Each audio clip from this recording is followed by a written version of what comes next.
We've already touched very briefly on the concept of CPA marketing, but what does this term mean in detail? To start with, let's ask the simple question. What is an action? What is an acquisition? Another term that can be used synonymously with these two is conversion.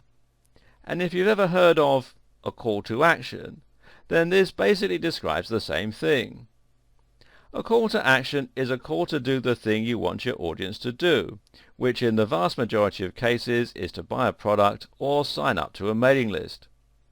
So with CPA marketing, you would first set up your goal or your action, and then you would set up tracking so that you only paid when that thing happened. So for instance, if someone were to click on your advert, get taken to your website, and then buy your product, you would get charged. But if they were to click on your advert and then leave, you wouldn't get charged anything at all.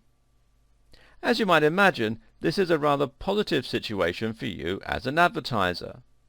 You see, a click on its own does not guarantee any value for you. If someone clicks on your PPC advert, goes to your website and then is unimpressed with your products and services on offer, you'll have paid for that click and received nothing in return. On the other hand though, if you're only paying for each action, then you will be earning money for every time someone clicks on the advert. So if you can work out that you get $20 for every purchase of your ebook and you're only paying $1 for your CPA, then you know that every click on your advert will earn you $19. This works very well for you because you know you're getting money out of your advertising campaign, and it works very well from the advertiser who's getting paid for your business. Now, here's the thing. CPA marketing doesn't always mean that you pay only when someone buys your product. In fact, that's relatively rare. Instead, with CPA, you will still normally pay per click. That's what makes this, still a form of PPC advertising, other than the simple fact that the two are very similar and it's convenient to describe them with the same term. So, if you're paying per click, how is that CPA at all?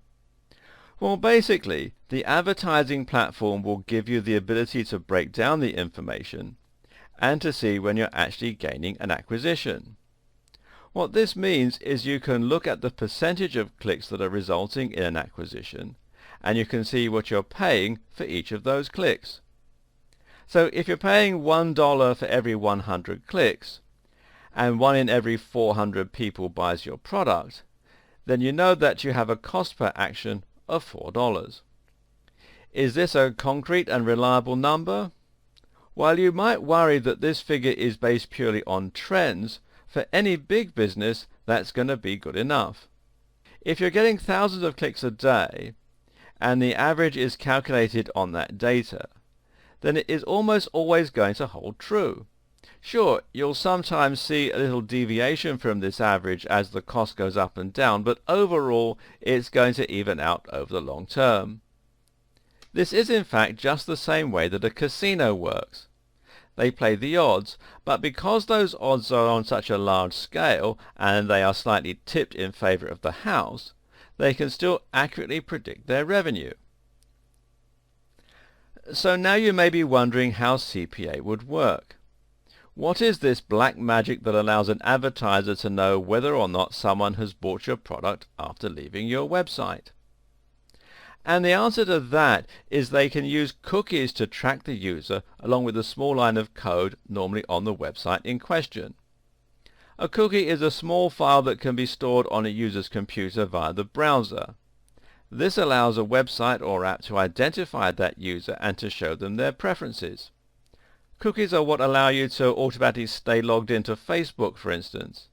And cookies are also the reason that the adverts that show up in the sidebar on Google are eerily close to all of the things you're interested in. Been looking at holidays?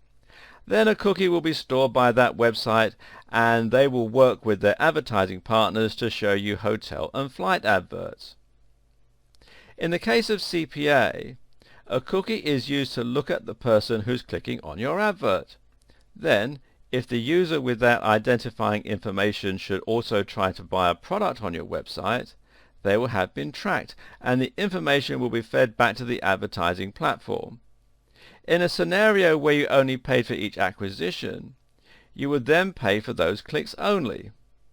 More likely, the information will be fed back to your overall metrics along with those clicks that didn't yield a result, and you could then use this to calculate your CPA.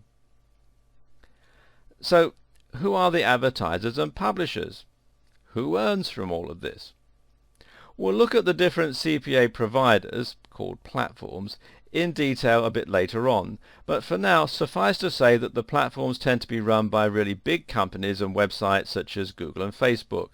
If you use CPA through Google or Facebook, then your advert will be likely to appear on Google or Facebook respectively.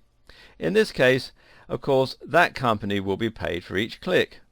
In other cases, it's possible to use CPA marketing across multiple websites. Google AdWords is Google's advertising platform that shows ads right on its search engines. But Google AdSense is a platform that shows adverts on the websites of participating publishers. So for instance, if you're someone who is selling a protein shake, you can use Google AdSense to have your adverts appear on websites about fitness. When you pay for your clicks or acquisitions, that money will then go to Google and the publisher. When paying only for your acquisitions or leads rather than per click, you may need to know what scrubbing and shaving means. Scrubbing means that advertisers, in other words you, don't have to pay for invalid or duplicate leads. So if you're paying for every person who signs up for your newsletter, then scrubbing means looking for instances where the same person has signed up twice, or where they've signed up with a fake email. You then need to go back and not pay for that data.